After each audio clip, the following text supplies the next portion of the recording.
I can always tell when someone is very book smart and trained in mental health, but have no like real world experience, like have never worked in the front lines, in communities, in homes, in neighborhoods with real people, specifically people who are marginalized or people of color. I can always tell because the advice and the way that these people, these professionals move when they're interacting with this population is as if these people are coming to their office and these people are, have credentials themselves and these people use certain language. That's not how you talk to these kind of people. The way you talk to these kind of people is not the way you talk to these kind of people.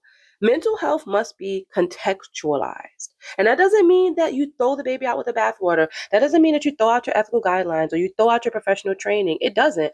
It just means that you need to find a way to merge the book smarts with the real world smarts so that you can offer services to certain populations who don't speak those big words, who don't really necessarily articulate in very proper, you know, English kind of ways. Like there are ways that we need to, as professionals, that we need to read the room and know who we're speaking to. And so sometimes that might mean that you need to like, take off your big words hat, and find some words that are appropriate yet not so buttoned up. You need to find some tones of voice that a person can relate to, that a person feels like, okay, you're a human. We're human to human. You're not just a professional with a clipboard. You're a human. You're not just a professional with scripts that you're reading from. You're connecting. You're listening to me. We need to practice finding that. Otherwise, people are not going to come to us. Specific people are not going to come to us.